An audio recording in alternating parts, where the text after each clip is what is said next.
Bone. Thank you, Mr. Speaker. Mr. Speaker, seriously speaking, ministers of government should familiarize themselves with the Constitution. The Prime Cabinet Secretary, we sat with him here up to very late in the night when we were debating the bills that were coming under the new Constitution.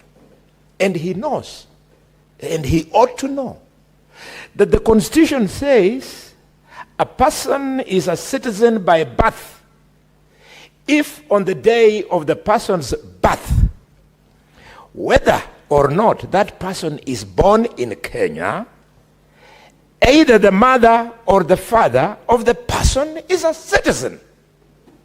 Those children on the streets, the Speaker, the mothers are Kenyans. End of story. So all that we should be seeing are aircrafts, bringing them home, and those children automatically being Kenyans by birth. Why are we leaving our children in the streets? Or is it that some of the ministers, God has denied them the gift to get children, so they hate children? How can you punish a child? Look at how that statement, the Senator Okinyori, has connected very well with the program of Linda Mama. Linda Mama, Mr. Speaker, was allowing the woman in Ikolomani to deliver at Shibwe District Hospital and walk away. We have replaced it with the new program, and when I said it here, that comparing Taifa Care to Linda Mama is fraud, I was almost thrown out of the house. This is the fraud that I was talking about. This is the unconstitutional process that we are calling universal health care. How? And we are in this place speaking good English, people who understand the Constitution. We should help the government. The government has ministers who don't have the capacity either to read or to understand what they are reading, Mr. Speaker. Finally, Mr. Speaker, it concerns me on this issue of these young children who are out of the country. They are no different from the two Kenyan political activists who were locked up in Uganda for a long time. It disturbs me that it took the intervention of the former president and not the current president. This House is supposed to remind the executive that, Mr. Speaker, that if you get bonga points by interfering me at home, go and do it in the assembly. What is your point of order? Mr. Speaker, you know we must be stickler of the rules. Standing Order 105, statement of fact. When the senator, who happens to be the chief whip of government, goes on record and says that former president intervened on release of Kenyans, can he provide that evidence before this House? Because we don't want his here, say, in Chang'an drinking dens in Kolomani to get to the floor of the House. He should just take Chang'an and stay there. Don't bring those things here. So can he withdraw or substantiate? Order. Can he withdraw? Order. Can he substantiate? Order. Senator for Nairobi City County. The Senator for Nandi is on a point of order. And therefore, you cannot raise a point of order on him. Now, Senator for Nandi, it may be within your right to raise on a point of order. But the language you're using should be parliamentary. Now, Senator Boni, a point of order has been raised by the Senator for Nandi. You have asserted that there's some Kenyans who are released from Uganda pursuant to the intervention by the former president as opposed to the current president. We need, the point of order is that factual? If yes, would you provide the evidence? If you cannot provide the evidence, you proceed to withdraw and apologize, and proceed to conclude your thoughts. Thank you, Mr. Speaker. Mr. Speaker, I like your tone. You should further advise the Senator of Nandi that he is decades away from my experience in parliamentary palace. If he wasn't, he would be knowing that in this parliament, a ruling has been made that a member is not expected to substantiate the obvious.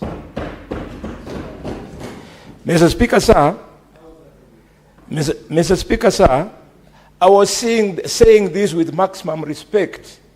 You wait until it is your relative or yourself who has been locked in Uganda. Senator Boni, a point of order has been brought to you after having stated that the former president intervened for the release of 2 Kenyans from Uganda. Is that factual? And if it is, would you produce the evidence? If you can't, withdraw, apologize, and conclude your thoughts. Mr. Speaker, this habit of giving the impression that this floor offers an opportunity for intimidation of a member during debate, it actually negates the freedom of speech in the House and the freedom of speech as enshrined in the Constitution of Kenya. Let me make my point. If the Senator of Nandi is uncomfortable with the factuality of what I'm saying, let him express his discomfort and not hide in a point of order. You think my pedigree is somebody who does not know the difference between Senator 105 and... Senator Boni, order. Order, Senator Boni. You'll be informed after you abide by my ruling. Proceed. I made a ruling on the point of order that had been raised. That point of order has been sustained, and therefore you are to proceed. Now, Senator for Nairobi City County, Senator Sifuna,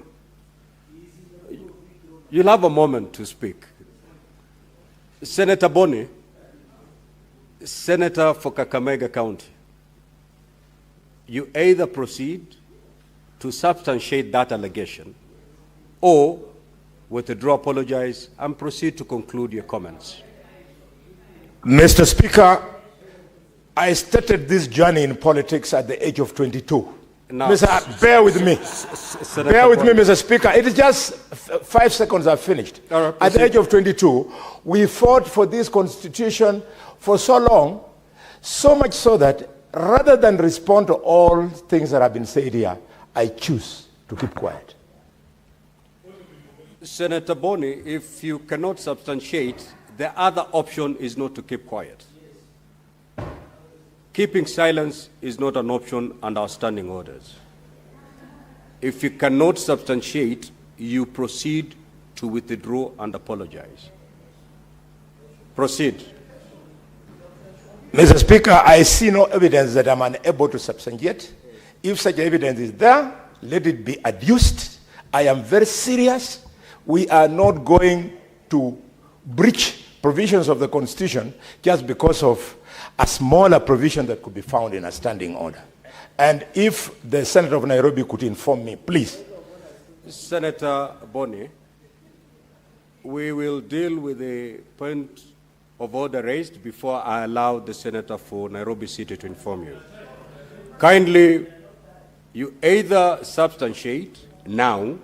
If you're unable to do so now, you can request for more time. If you're unable to do those two, then kindly proceed to withdraw and apologize and conclude your thoughts. Either way, you need to substantiate. Thank you very much for the indulgence. But I can assure you, I have said, I have chosen to keep quiet for the reason that Kenyans died to have freedom of expression and speech. Please understand these things. We were there before you were not there. Now, honorable senators, you are choosing to stay silent, Honorable Khalwale. Therefore, it means that you failed to substantiate, and the natural consequence will flow. I will therefore rule you out of order and ask you to leave the chamber.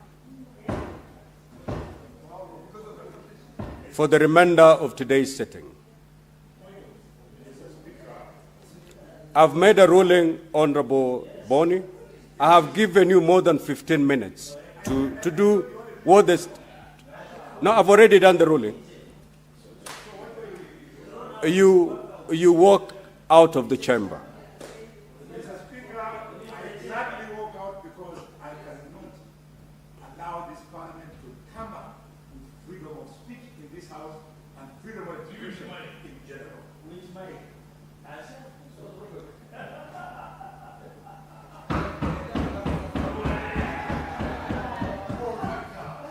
Senator Kingi, Beatrice. Thank you, Honorable Speaker. Senator Sifuna, it is Senator Beatrice on the floor. Order. Senator Sifuna, the senator you are to inform is no longer in the House. Yeah, Order. No, you don't need my permission to follow him. You don't need permission to follow him. If you elect to follow him, that is not pursuant to the Speaker's direction. Proceed, Senator Beatrice. Thank you, Honorable Speaker. The senior senators leaving should also know that at times silence is power. But, Honorable Speaker, I rise to support the statement by Senator Mtata, but I will begin by informing the Senator of Elgeyo Marakwet that we are unapologetic as a